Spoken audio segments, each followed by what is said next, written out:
I still act. I love acting. I have so much fun. Acting is like a jigsaw puzzle. You take what the author has written about the character, you take what your imagination makes up about the character, you take what other people in the play say about the character, and you put that all together, and then all of a sudden, out comes your creation of a person. You know, it's just thrilling when you get it right.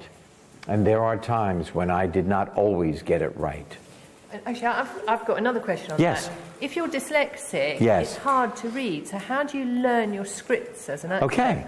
If you want something bad enough, there is always a way to find a way.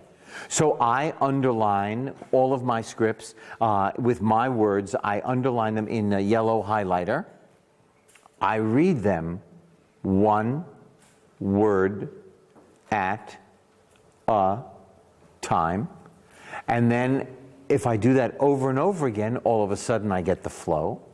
Now you start walking around and you start acting with the other people in the room. Your body remembers, so now your brain, your ears, your eyes, and your body help you memorize. Okay, interesting. So nothing's impossible, in other words. Nothing. Over to you, man. Have I got the right name? Who's got it? It's Manfred Price. No, Adrian, right? Adrian, you've been waiting. Okay, there you go. Are your glasses fogged up or can you read? Are you okay? Yes. Thank you. Ta-da! And your question is? How do you get your ideas for your stories? How do I get my ideas for my stories? Would you do me a favor?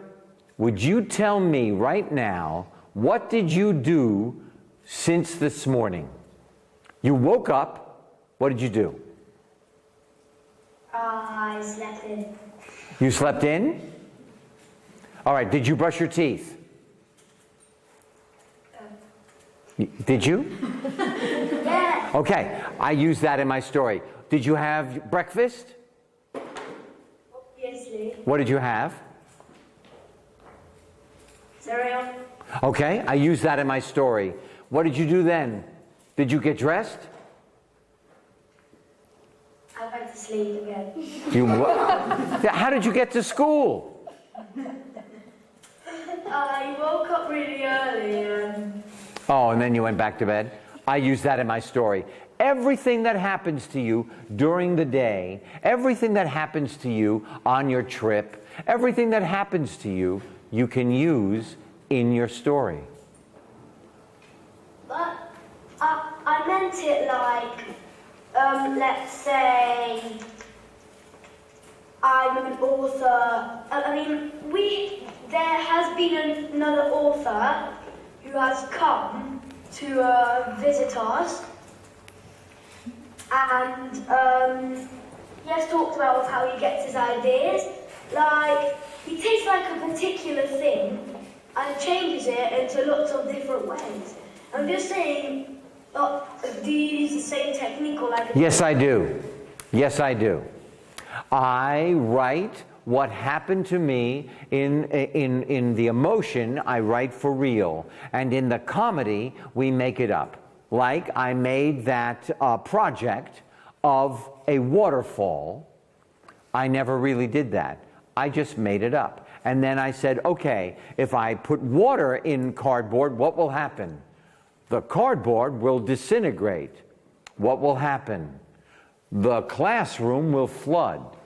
The head teacher will walk in and step on a baggie, on a plastic bag with a tuna fish sandwich in it. It will pop, it will shoot out and land on my teacher's head, and it will look like she's a chicken with a crown, except it's a tuna fish sandwich.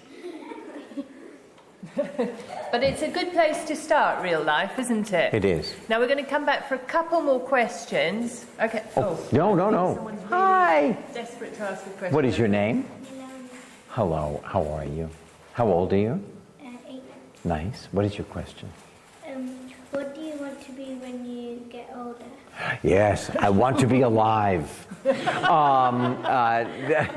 But when I get really older, I want to continue coming to classrooms and spending time with wonderful students like you.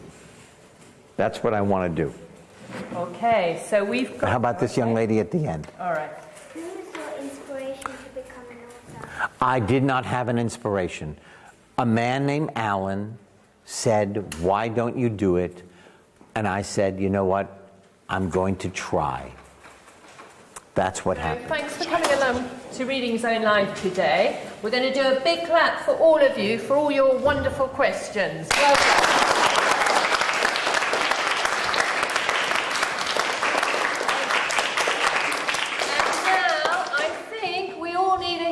Round of applause for Henry, don't we? Thank you, Henry.